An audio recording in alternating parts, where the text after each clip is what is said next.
was a splendid morning on the island of Sodor. James was feeling very pleased with himself. His red paint gleamed in the sunshine as he sped along the line. He reached the junction just as Percy puffed in with some freight cars. James was surprised to see him. "What are you doing here, Percy? You should be at the station by now." "I know," sighed Percy. "These cars have been troublesome all morning."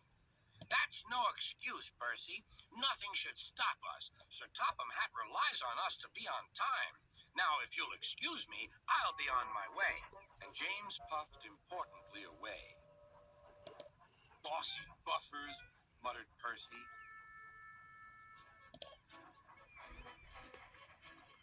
James arrived at the harbor. It was market day. The harbor yard was filled with the sweet smell of fruit from faraway lands. The fruit was delivered in big ships. James watched as strawberries, oranges, melons, and bananas were carefully loaded onto his cars. Then he set off for the station on the main line.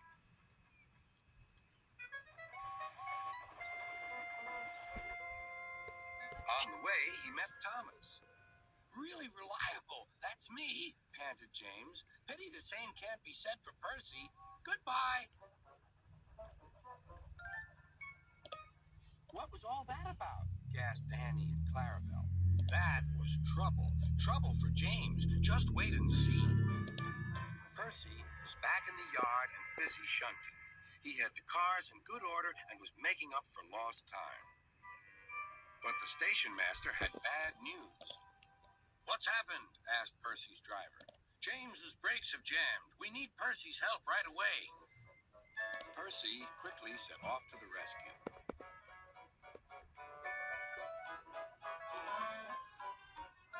James was stuck on the line and looking glum. Percy couldn't help laughing. "Got yourself in a bit of a jam, eh, James? A sticky situation?" "Be quiet. It's not funny having jammed brakes. And not very reliable either. I'm surprised you let it happen, James. Nothing should stop us engines." "That's enough, Percy," said the driver. "Can you push these cars?" "Of course I can. There's no time to lose. James has done too much of that already." James angrily hissed steam as Percy was coupled to the cars. "Off we go," said Percy. "I'll have to go fast to get there in time. Those big engines are so unreliable."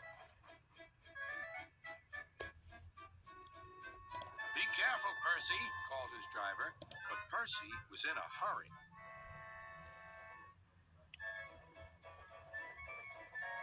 He didn't see that the switch had failed and that he had been diverted into a siding.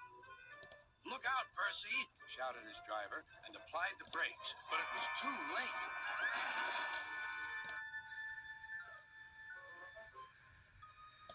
The driver and fireman had jumped clear, but squashed fruit squirted all over Percy.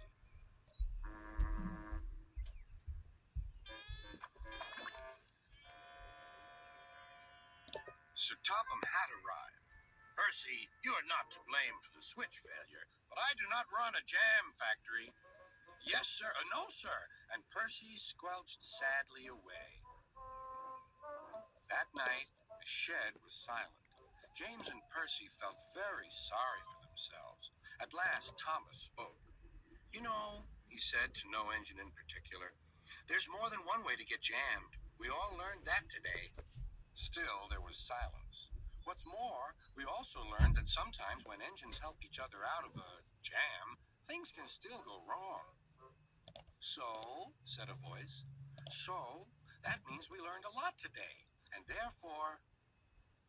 Then came a chorus. "We're really useful engines after all."